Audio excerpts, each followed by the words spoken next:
So the other day, I bullied my friend into getting a home theater system for himself, and it was a component home theater. When the packages arrived, he had absolutely no idea what to do with it. There were AVRs, 5 speakers, and a bunch of wires.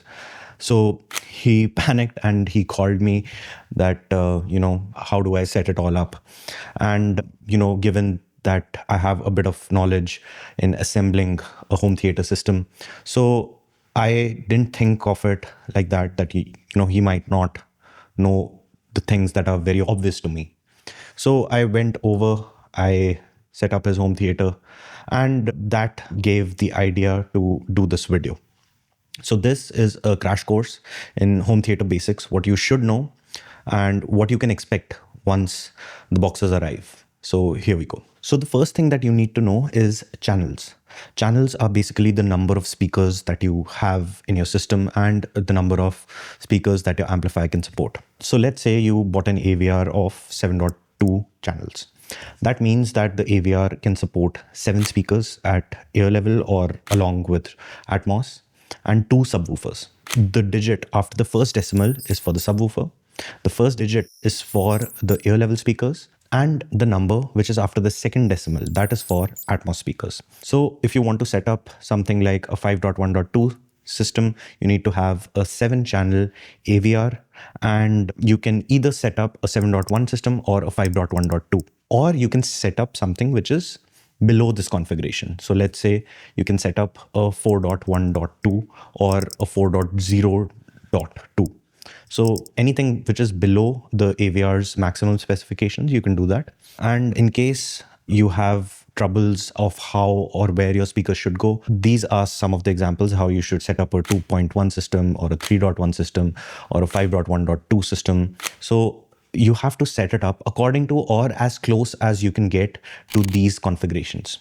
If you divert too much away from these configurations, you will not get the full effect that you're trying to achieve. Now let's look at a few scary numbers which are there printed on the speaker as well as the amplifier: wattage and impedance. Now, first thing first, I won't dive into the details of it. I'll just give you an overview. Now, most of the amplifiers or receivers that you buy are configured to handle 8 ohm impedance. There is always a range, and that is all you need to know as of now. If you do want to buy yourself amplifiers and speakers, just match these 2 numbers. And the second thing is wattage. So whatever the wattage or the power handling of the AVR is or the speakers is, you just need to match it. So let's say the AVR can handle 100 watts at 8 ohms with 2-channel driven. What you need to do is find speakers that can come to this configuration. Basically 8 ohms, and roughly they accept 100 watts of wattage at RMS. The important thing over here is RMS. Don't go for peak handling or peak wattage for that matter. Just go for RMS values. Compare RMS values always and try to put the amplifier's wattage a little above the speakers. Now, the reason is very simple, that in case you crank up your amplifier to maximum, your amplifier doesn't clip.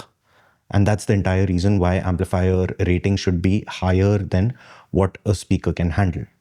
Having said that, if your amplifier is lower in wattage than what your speaker accepts, this just means that you can't crank up your amplifier to maximum. That's it.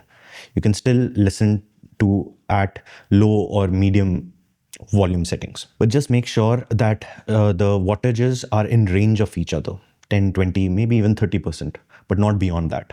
If you go beyond that, then you're in clipping territory, and you can ruin either your amplifier or your speakers. So be careful there. Now comes the TV part. How do you connect your AVR to your TV?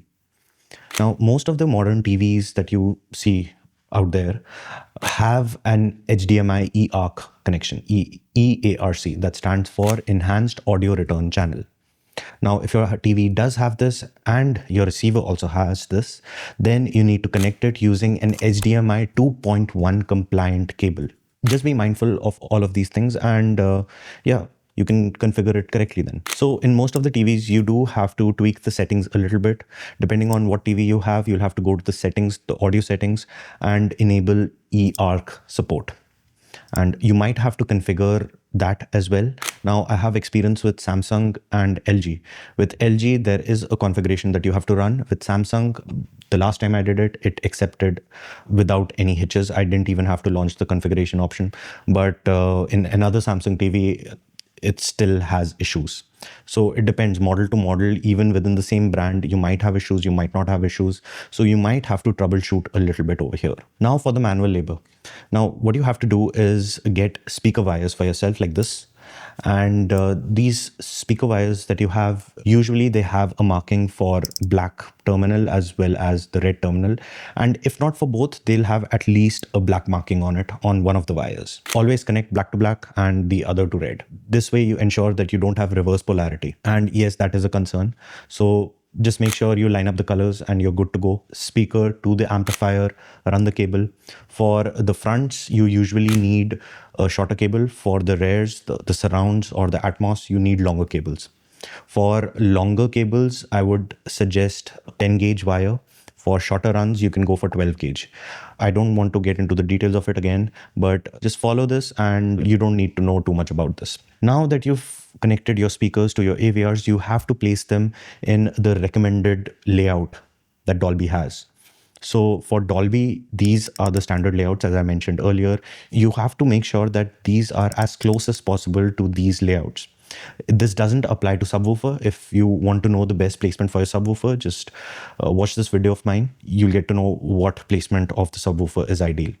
As far as the rest of the speaker goes, you have to follow this layout or try to get as close as you can to this layout. This way you'll ensure that there is a bubble of sound around you and you get the perfect sound in that bubble. Now, finally, once you've set it all up and you've gone through the configurations of your AVR as well as your TV, the last thing that you have is the room correction software.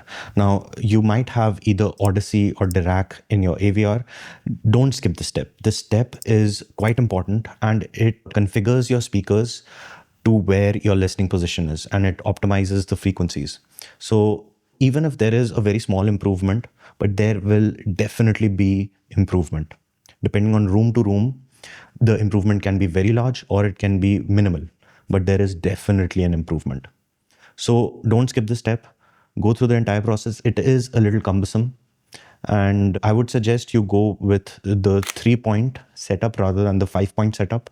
You'll get to know once you go through that process. So yeah, I think that's pretty decent. It'll take you about 5 to 10 minutes and you'll hear a pink noise or frequency sweeps. You know, that's kind of cool, I think, the first time you experience it, but definitely go through the process. It will help your sound. And that's it. That's my crash course on the entire setting up your home theater system. Let me know which system you have and if you've had any difficulty setting up your system for the first time.